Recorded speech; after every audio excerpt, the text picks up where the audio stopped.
बड़ी खबर आ गई है। सांसद असदुद्दीन ओवैसी ने सरकार से मांग की है, टीआरएफ को आतंकी संगठन घोषित करने की मांग की है। ओवैसी ने टीआरएफ ने ही ली थी हमले की जिम्मेदारी। किस हमले की? जिस पर माताओं बहनों का सिंदूर उजड़ा था, यानी कि पहलगाम हमले की जिम्मेदारी, और बाद में ये डर कर मुकर भी गया था। अमृत तिवारी लगातार जुड़े हुए मेरे सहयोगी, उन्हीं का रुख करूंगा और एक बार फिर से दिल्ली, देश की राजधानी चलूंगा। अमृत, टीआरएफ ने पहले जिम्मेदारी ली थी, फिर पीछे हट गया था, भारत ने अब एक्शन लिया है। ओवैसी ने बड़ी मांग की है, टीआरएफ को बताइएगा और दर्शकों को समझाइएगा कि इसके आतंकी संगठन घोषित करने की मांग कितनी जायज है और इससे क्या कुछ बदलेगा। देखिए रितेश, ये जो टीआरएफ है वो दरअसल एक शैडो संगठन है। शैडो संगठन इन द सेंस कि इसके ऊपर जो है खासतौर पर जो इसका बनाने का जो तरीका है वो जैश-ए मोहम्मद और लश्कर-ए-तैयबा, ये दो बड़े आतंकी संगठन हैं जिन्होंने भारत पे कई सारी बड़ी आतंकी वारदातों को अंजाम दिया है और जिनके आकाओं को हमारे जो सुरक्षा बल के जाबाजों ने कल उन्हें ढेर किया, उनके रिश्तेदारों को ढेर किया, उनका खात्मा किया।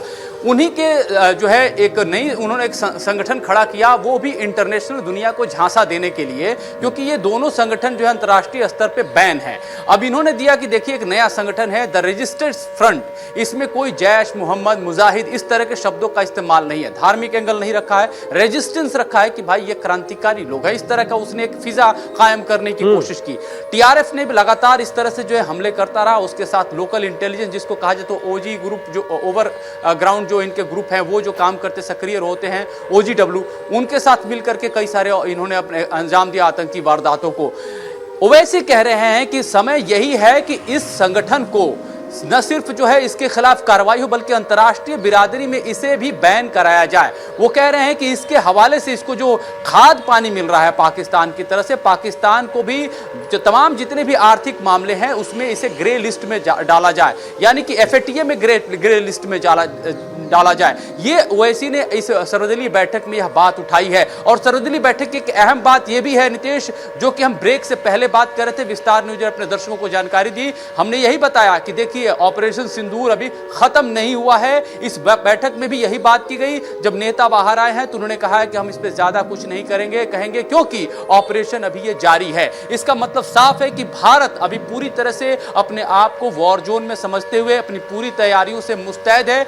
किसी भी तरह का मिस एडवेंचर पाकिस्तान की तरफ से होता है तो उसका मुंहतोड़ जवाब देने के लिए हमारी सेनाएं, हमारे सुरक्षा के तमाम दस्ते तैयार हैं उनको मुंहतोड़ जवाब देने के लिए। और इसी के मद्देनजर देखेंगे कि यही जो है सर्वदलीय बैठक में भी पूरी तरह से बात बताई गई। तमाम नेताओं से, तमाम पार्टी दलों के नेताओं से यही कहा गया कि जिस तरह से उन्होंने परिपक्वता दिखाई है इसी तरह से दिखाई दे।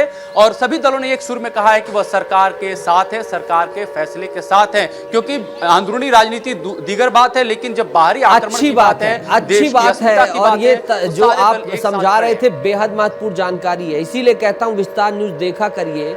अमृत तिवारी जैसे न केवल संवाददाता, वरिष्ठ पत्रकार, बल्कि एक एनालिस्ट के तौर पर भी इस तरीके की जानकारी पहुंचाते हैं। अमृत, बने रहिएगा।